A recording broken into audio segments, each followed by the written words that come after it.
Nighttime, nighttime, nighttime.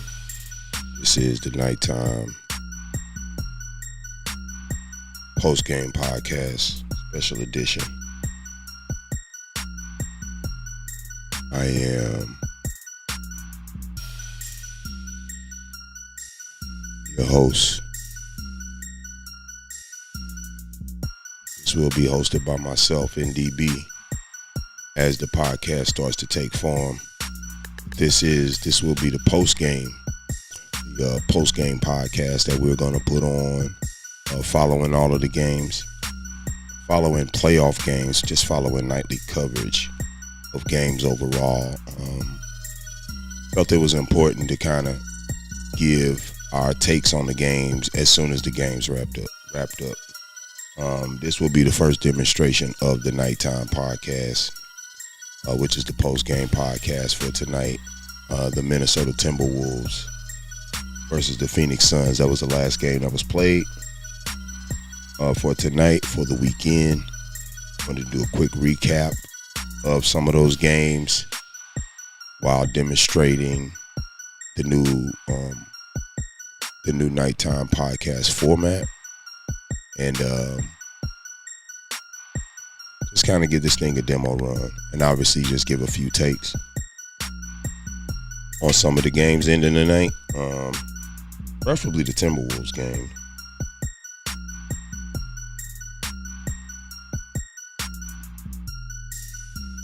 Yeah, preferably the Timberwolves game. This post game is coming following the Timberwolves game. This will be a quick recap of those games that were played over the weekend, and we'll start with the Lakers They avoided the sweep against the Denver Nuggets. They avoided it on Saturday night. The Lakers took on the Nuggets, and they won the game.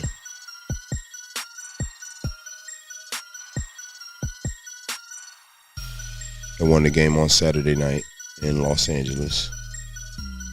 They win the game 119-108 versus the Denver Nuggets. Lakers finally get one after losing 11 in a row versus Denver. They get off that slide, which is pretty good for them. Denver had pretty good scoring. Michael Porter, 27 points, 1 assist, 11 rebounds. Pretty good game.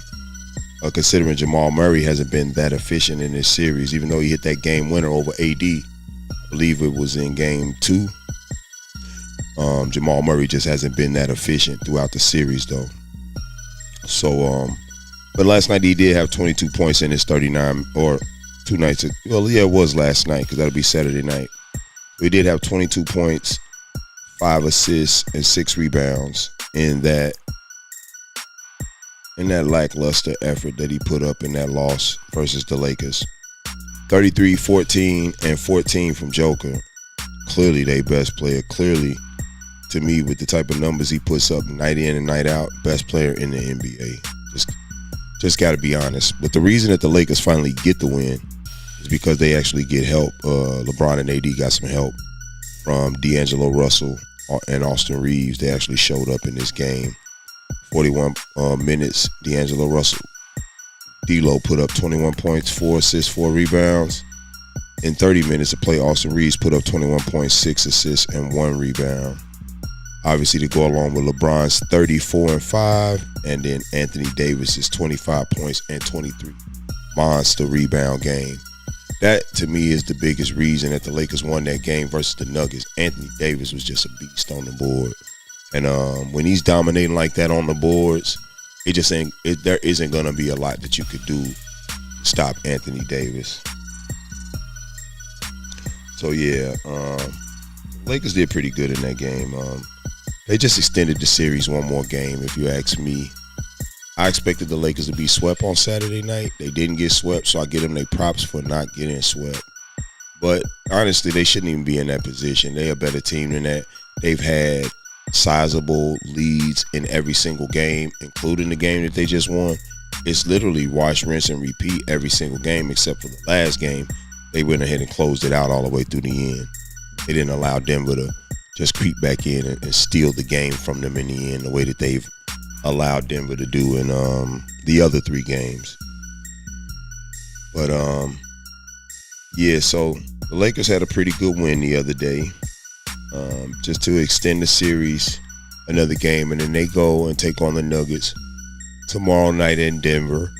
The Lakers can pull that off, which is a slight possibility. I do think that they have a pretty good chance of winning in LA if they could push this to a game 6, but I think the Nuggets are going to come in fired up, not happy that they finally gave up that W to the Lakers, even though they didn't won like 11 in a row versus the Lakers. I still don't think they're going to come in happy about it, and I think that they come in and they try to do something about the Lakers on Monday night. They try to get this over with. They don't want to give LeBron James and company any cause for thinking that they could win this series. If they win on Monday, they definitely will go into game 6 in Los Angeles feeling like they have a chance to win. They did do pretty good on Saturday night, winning that game 119-108. We'll see what happens on Monday night. We also had the Magic and the Cleveland Cavaliers. I don't know why the Cavs are all of a sudden just taking the Magic lightly. They go up 2 games, and I guess they feel like they can coast, but there ain't no coasting in this NBA. You let up, man, you're going to get walked over. Franz Wagner couldn't be stopped. He had 34 points to lead the Magic to the 112-89 victory over the Cleveland Cavaliers, and they tied that series, or they actually tied that series at 2 games apiece. So, yeah, the Cavaliers got a battle on their hand. They basically just allowed the game, or they allowed the series to get back even. It's back 0-0 now, so now I guess the series starts. I mean, at least it just started for the Magic anyway. They just got back in it. They don't feel like they drowning. They feel like they actually even with these guys. And I like the Magic coming into the playoffs. I was actually surprised that they positioning, ending up the number 5 seed in the East. Thought that was pretty good not to have any super duper stars on the team. And but I give the Magic a chance in this series, even though I'm expecting the Cleveland Cavaliers to win it behind Donovan Mitchell. They have the better superstar. They have the better supporting cast. Our Franz Wagner is getting 34 points, and you got Jared Allen, and you have Evan Mobley down there in the paint is beyond me. But I'm not the coach of the team. I'm just a fan. We'll just see what the Cavaliers do going into Game 5, man. But they better get things tightened up, because I don't know, man. The Magic feel like they can get the game. I think that they feel like they can get the series now. One more win, and then they're up 1, and with literally 1 game to play to send the Cavaliers home. So it's so funny how the tables can turn, and just how fast everything reverses. But so yeah, the Magic take that victory over the Cavs. I believe that was today, 112-89. And the New York Knicks, man, and playing pretty good basketball right now. Got to get a Knicks State props, man. Playing really good basketball. The Knicks win today, 97-92, man. Behind a record-setting game, Jalen Brunson, man. Man scored over half of the team's points. 47 points to defeat the Sixers and go up 3-1, man. You know, the Joel Embiid Sixers, and Embiid just not looking good out there. I don't know if he's so hurt that he can't play. He's playing hurt, clearly, because he's not jumping. There isn't much elevation to his game. Joel Embiid, yeah, he's just gonna. I don't know. Joel Embiid just gonna have to look to next year, because I don't really think that they have much of a chance against the Knicks, especially now that they can take the 3-1 lead. I think if I'm the Sixers, I just go ahead and bow out, man. Get my big man some of the rest up and everything, and hopefully he'll come back 100% next year. But then with his injury, he's so injury prone, I don't doubt that he won't come back 100% next year. He easily could come back next year and be just as gimpy or just as injury prone as he is this year. I mean, that's just the story of Joel Embiid. He's a big man.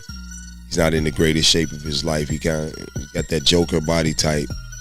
And yeah, he's just a lot of lower extremity injuries that keep him out of key games and important playoff series. And ultimately it cost his team. I actually saw a report on one of the networks today saying that the Philadelphia 76ers should possibly think about shopping him this summer. And I do think that that's a possibility, man. I mean, how much faith can you continue to have in a player every year? You're putting everything behind him. You're putting everything around him so that you're putting everything around him so that he has the best chance to win, and then it's just not working out for him. So yeah, Joel Embiid is probably just gonna be looking the next season, see if he can do something. See if he can do something with the Sixers. But so we shall see on that. The Sixers do lose that game to the Knicks today, 97-92. And then we also had the upset of the night, or I guess you would call it an upset. It's just an upset because KD and the Phoenix Suns actually are out of the playoffs. That's the only reason that it's an upset.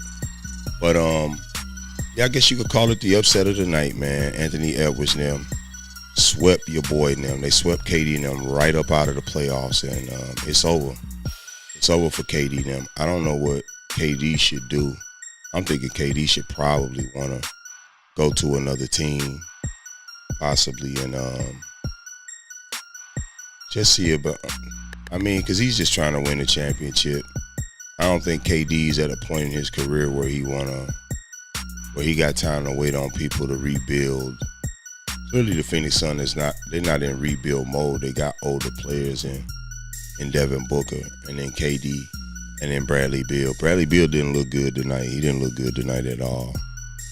He had like 8 or 9 points or something before he fouled out, and he fouled out on some frustration plays. He just was frustrated the whole time while he was playing the game. He just didn't seem to get his head and keep his head in the game. A lot of complaining as opposed to trying to help the Phoenix Suns get back on track and not get swept and not get embarrassed. So, yeah, they went down on that one. They get swept up out of the playoffs. The Phoenix Suns 4-0.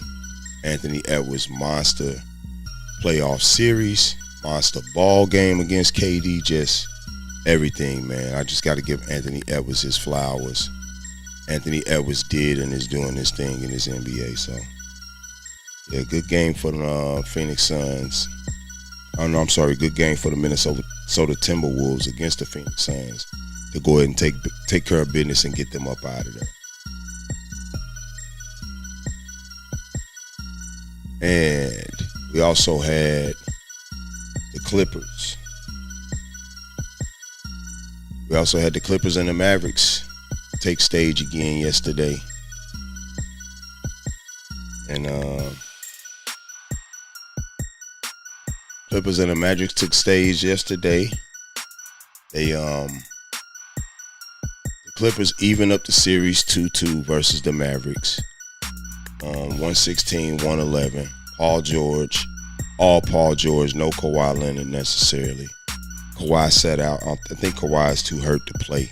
I doubt he'll be coming back necessarily for the rest of the playoffs. And in my opinion, I think that they should just trade Kawhi Leonard, man. And I think he over the hill now, especially injury-wise. He's not that old of a player. He's just an old player body-wise because his body can't stay intact.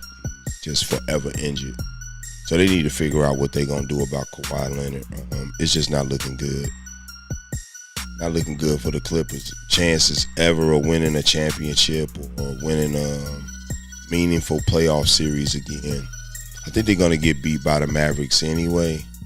I don't think Luka and Kyrie are going to lose to Paul George and James Harden led team. I just don't think that I think that the Mavericks are just better than that. I think Luka Doncic and Kyrie Irving will figure it out in Game 5. Maybe take that, and if they get back home in Dallas for Game 6, they'll definitely close it out. That's just kind of my theory of how this series goes. I think it goes 6 games and then it's over. So yeah, that was the Clippers and the Magic. And the last game that I have that I'm pulling up for nighttime is going to be the Milwaukee Bucks versus the Indiana Pacers. Now, the Bucks were without Giannis and they were without Damian Lillard tonight. So, I mean, it was expected that the Bucks wouldn't necessarily win the game. And then early in the game, Bobby Portis gets ejected on a little, I don't know what the NBA is doing now with these double technicals on one incident. It's one incident, a couple pushes, a couple shoves takes place, and they give you a technical for each of the shoves, which could easily have you ejected in one very early in the game.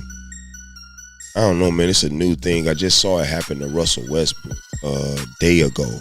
It's the same thing. He pushed Luka, and then he got into it with PJ on the same play, and him and PJ pushed each other, and they gave Russ 2 techs, and he's out. PJ 2 tech. It's crazy, man. I don't know. That's some new stuff in the NBA that they're doing. I'm not the biggest fan of it.